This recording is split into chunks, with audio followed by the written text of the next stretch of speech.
Hello and welcome to episode 79 of the Footy with Fletch podcast. In this episode, I'm joined by former Carlton General Manager of Football, Brad Lloyd. Hello, Brad. Thanks for joining me today. How are you doing? Yeah, good Fletch. Yeah, going well.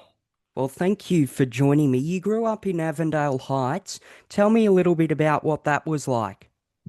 Oh, I loved it. Yeah, in Avondale Heights up until probably I was 25. So my parents lived there for over 50 years, and great suburb. It was just full of sport, really, footy and cricket, and didn't really leave the suburb too much. If I played for any team, it would be for Avondale, and yeah, had I've got two brothers and a sister, and plenty of friends. All my friends now are from Avondale Heights as well. So yeah, great upbringing, and I'm really had wonderful parents. And you also played VFL footy with Williamstown. What was that like for you? Yeah, great. My brother Simon had gone to Williamstown post his Carlton under 19s and played in a premiership in 1990. So when I got an opportunity post playing for Avondale Heights, I wanted to play at a higher standard and went to the VFL and yeah, played with Williamstown. People like Barry Round and some of the greats of the game were down there. So great. Love the Oval down there by the water, and yeah, just a really good place to play footy. So yeah, great footy club. Still got a fair bit to do with it now. So what is your connection to the club nowadays then, Brad? Um, I'll just watch them play occasionally. I helped them out actually recently through my business, hire a general manager, which was good. So it was great to have a bit of connection back with the club. Paul Northey, the CEO, and Troy West, who's one of my ex-teammates, asked me to get involved and help out in that. So no formal involvement really aside from that, but yeah, just follow them closely, and yeah, they're a big part of my life for a long time. And you also played 11 games for Hawthorn. What was that like? Great experience. Yeah, never thought I'd never really made any junior teams growing up. Didn't really make the Western Jets or those pathways, but happened to have a good uh, year at Williamstown when I was probably 18, 19, and was able to do a pre-season at Essendon with my brother was down there, and ended up I ended up ringing Hawthorn up to see if I could play in a practice match for the weekend because they had a game on and they said I could, and they said come back next week, and I ended up staying for 3 years, and they drafted me at the end of my first year on the sup list. So a lot of my good friends today are Raiden Tellis and Luke McCabe and people like that are people I met at Hawthorn. And what was it like to watch your brother Matthew's career unfold? Because he went on to be a champ of the game. Oh, it was amazing.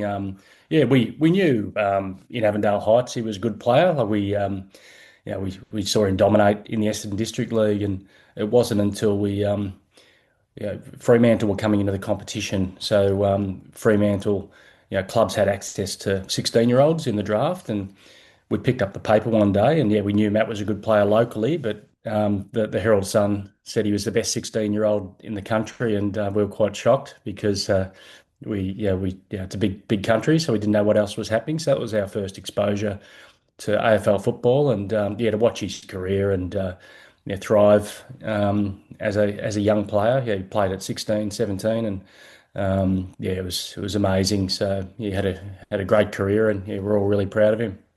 And that you should be as well. How did you first get involved with sports management and then sort of football administration? Yeah, it was. I've always loved sport, and I've loved the business of sport, and still doing that now. And I actually I didn't realise this till later, but I even put in my school yearbook in Year 12 that I wanted to be the football manager for the Western Jets. So I always had that interest, I guess. And I love football, the sport, but I also like the business side. Yeah,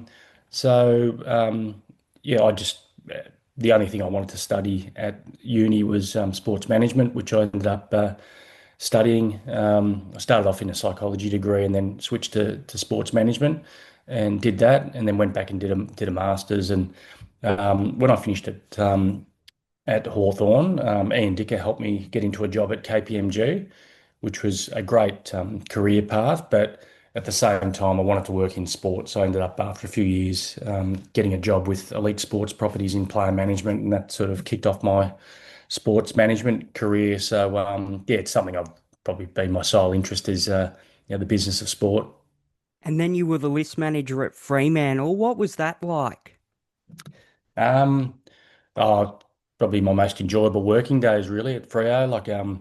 You we had a satellite office in Melbourne, so I worked with David Walls, Robert's son, and a big team in Melbourne, and become really close with those guys because we'd travel all around the country watching under 18 talent and AFL potential talent, and then come back together and work out how we put that together and build a playing list. So did that for 10 or 11 years. So I was initially the national recruiting manager, and then Steve Rossich, who did the playing contracts, he he became CEO. So he asked me to do the footy contracts as well for the club. So I did that for a decade, and great club for our. Reminded me a bit of Williamstown, the seaside town, and that bit of a local feel, despite it being an AFL club. And I remember in 2013, we got into the grand final. We had a really good 3 years where we were making prelims and got into grand final. Couldn't quite knock off Hawthorn through that period. That sort of won the premiership every year. But yeah, had a great time. Still got some great friends. And when I'm at Freo games and still see a lot of the staff, they got staff that have been there long term. So yeah, some great days there. And then you joined Carlton as their general manager of football in August 2018.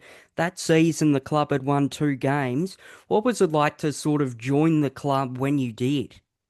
Yeah, it was. I knew it was a bit of I guess, a risky move going to a club that had been on the bottom for a while and was struggling to get back up. And I was sort of at Freo and enjoyed my time there. But my dad played for Carlton, and born and bred in Melbourne. So thought it was an amazing opportunity to work for a big Melbourne club that are trying to get themselves back up off the canvas. And yeah, so yeah, I love my time at Carlton as well. Like a great big footy club, like huge supporter base, challenging role with the team. When I started, we had the number one draft pick, which means we're on the bottom of the ladder, and so that was 18, and there's a few coaches come and go in that time, but had some wonderful times there as well. 2023 to be be down the bottom of the ladder, and then surge home, which we might talk about, and also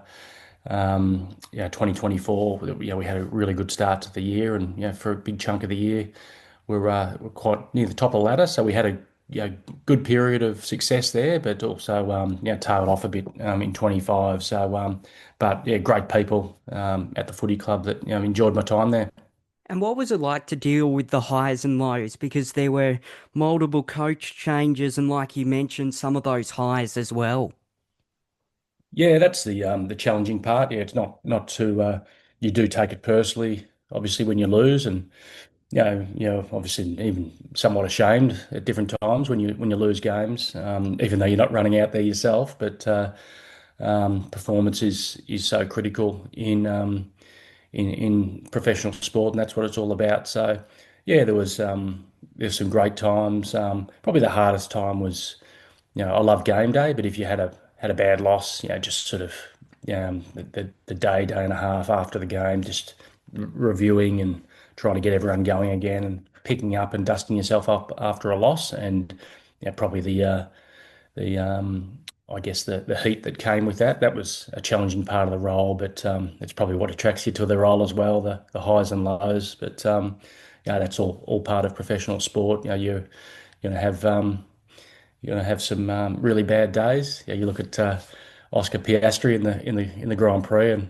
what happened to him. It's absolutely shattering. And then next event he might win it. So it's a challenge. But yeah, look, the attraction of Carlton was seeing a club, like a great club that's been I guess down the bottom for so long, trying to get them back up. Do you think they're on their way back towards the promised land, Brad? Um, Well, I guess it was coming off a pretty low base, like back in, there's a long time, I think through, I think probably from 14 to 18 through that time, they were pretty low, like hardly winning a game. And then through that 18, 19 was still through starting to build and get a bit more competitive. And then I did see the through a little bit of 22, but then 23, 24, won a lot of games through that period. And, you could see through the finals, sort of, I guess, storming into a prelim final, and what Carlton did to Brisbane in the start of that quarter in the prelim, you could just see the supporter base and what a big club it was and what it meant to people. So that was a bit of a taste of it, but so that was good. So yeah, these things can take some time, but yeah, look.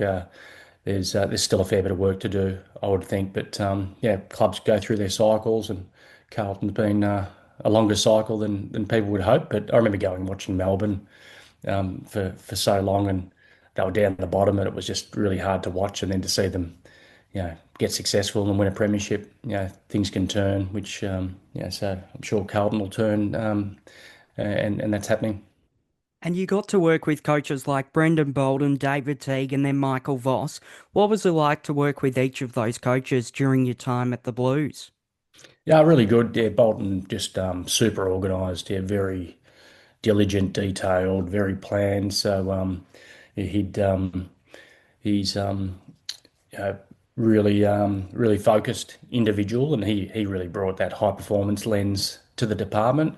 Teague is a like he's got a bit of a photographic memory, and his knowledge of footy. He just goes back like he just loves the game, and you could just see his football intellect come through. And then Vossi's a wonderful person, great values, and obviously we know the person he is from his footy and the star quality of character he's been. So as the role as footy manager, you want to support them as much as you can, and you want them to do well. Doesn't always work out that way, and because people come and go from footy clubs, but obviously Vossi is trying to build Carlton back up. So yeah, he's you really want the best for him because he's such a good person. And 2020, I imagine, would have been a challenging year as well as general manager, managing the coronavirus pandemic and being in the hub. What was that like to deal with? Yeah, it was probably the most odd time of my career. There's no doubt, because it's one thing to manage it on your own, but when you're running a department and managing a staff and playing group, so the players were off for a fair period of time, and just communicating via Zoom. But then to go off into the hub, it was probably exciting at the time because we were and live in Queensland because footy was getting started again, which was good. So we became really close as a footy department over in Queensland. So yeah, very different, but great to have the game. And so I quite enjoyed my time over there. Missed the family, and they came over later on, which was a great experience. But yeah, very odd times. And then we also had a stint in Sydney where we were over there for a period as well. I think the following season, 2021. So very hard logistically through that period to manage staff and families and players' families as well to support them. We got a lot of the players' families to live over with us in Queensland over that period once we'd settled in. But feels like a long time ago now. But yeah, it was a very challenging time in my career. And then 2021, there was a review of the football club's football operations due to a disappointing season with on-field results. What did you remember from that review? Yeah, I remember going for a walk with Luke Sayers and Kane Little, the CEO at the time, and Luke said they were going to do a review, and I think he comes out of um,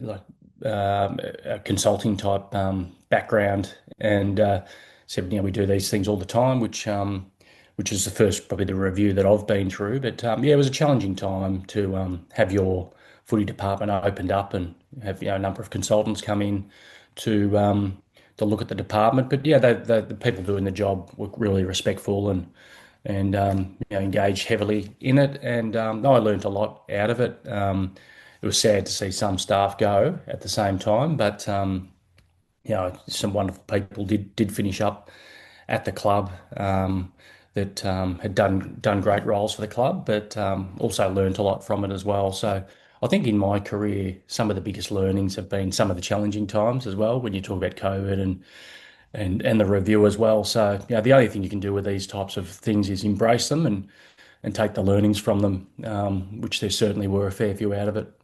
And what did you make of the 2022 season for Carlton? Because they missed out on final by 1 point. Mm. Yeah. It was just, I think it's probably an element of learning how to win again. Like the season had been solid, and I think we just sort of crashed a little bit late in the year. So we should have made finals that year. I think might have been Jamie Elliott who kicked the winning goal that sort of put us out of the finals. But that was sort of to come off 18 when we were bottom of the ladder, and then we are starting to build. We're probably on the right path, but just got pipped right at the end. So a bit of a sliding doors moment. But yeah, the club was. I think you build resilience from those moments of just hanging in there, and I think through 23 the club was able to show a fair bit of resilience to bounce back in that year as well. We'll get into 2023 now because the club started well, winning their first 4 games before then losing 8 of their next 9 matches to sit in the bottom 4 midway through the season. What was going through your head when the club was sort of in the bottom 4 in 2023? Yeah, I remember driving away from an interstate game, thinking, oh, we're a bottom 4 team at the moment, the way we're going about it. And you're right, we won 4, lost 8. I think we might have drawn a game in there as well. And it was looking um, pretty sickly, the team. But the one thing that I felt was strong was the I guess the leadership in there stuck together. So Brian Cook was one that really said we're going to back in our staff and people. Luke Sayers was the same. There's obviously myself and Vossi, and there was just a commitment internally that we're going to stick with people and see it out. So I think that was really important because in the past the club I think would have unravelled, and I remember being in some meetings where it was no, let's just stick together here and get through it. And we started the Gold Coast game, and we'd had that bad record because we'd just had a bad loss against Essendon and it was getting really ugly. And we had a bad first quarter against the Gold Coast. At quarter time, you're thinking this is happening again. And then the second quarter, things just exploded in terms we had a big quarter and we never looked back. One of the key messages I thought out of that, look, we talked as a staff group of not letting the noise get inside the club because it was getting pretty noisy outside. So, try and block that out and just do your job. And I think we won. As you said, I think we might have won. Only lost one game after that for that period, which might have been the last game of the year, I think it was a bit of a dead rubber. But it was an unbelievable learning for me and resilience and how things can turn in life. And really, in the end, it's gone from the worst possible start to the year to probably one that got away a little bit as well. When you look at how we were going against Brisbane, like we were absolutely destroying them in the first quarter and didn't go on with it. But we were in enough form to probably win it that year with the way we were playing. So it was a huge turnaround. And And and just to see the supporter base, like after the Sydney and Melbourne wins, was just unbelievable. And imagine, because it would have been playing Collingwood in a grand final, if things had gone to plan in the prelim, how crazy would have things been in Melbourne for that grand final week? Oh yeah, for sure. Yeah, would have been huge. Would have been huge. But anyway, not to be. How did you sum up the 9 game winning streak as well? Um, look, I think there was a number of things. I think we had really bad injuries at the start of the year. So a lot of our depth players, like our senior players, were all playing well anyway. So they kept us in amongst it. So our senior players were in pretty good form. But a lot of our depth were injured, and they all came back the second half of the year. They got fit and became available. So availability was a lot better in the second half of the year. So people underestimate durability a bit. The second part was we weren't defending very well early in the year, and there was a really strong buy-in into the game plan and the defensive side of the game, and we were scoring heavily, but we were leaking goals. So I think a combination of buy-in from the playing group into the game style, and also some availability, those two things, and then you get some momentum and belief, and yeah, the team was really hard to stop. I'd go to games, thinking I can't see us losing. That's how strong the team was. And then 2024, the club was second on the ladder at 1.6 points clear of the third place side. What did you make of the start to the 2024 season? Same again. Like I think we just carried that momentum through. So I think up till about round 17, as you said, I think was second on the ladder. So a really strong um, year. Like we just sort of carried on, and yeah, it took a strange turn. I think around round 17, around that time, we played GWS, and we started really strong again. Would have got to quarter half time, and yeah, we were dominating them. But then the second half, the game took a turn, and they got back up and going, and we lost the game. It was a bad loss. So and then after that, the wheels fell off a bit, unfortunately. But yeah, so we had probably a good year period, probably the second half of 23, and then a good chunk of 24 where we were playing really strong footy, but didn't maintain it.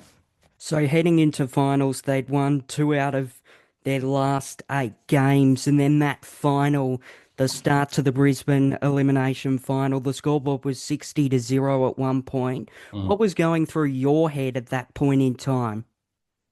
Yeah, look, the back half of that year, we did start to get a fair few injuries again, and then that finals team, it was a really hard position for the coaching staff to be in because a lot of our good high-end players became available for the final, but they weren't. I guess they hadn't done a lot of.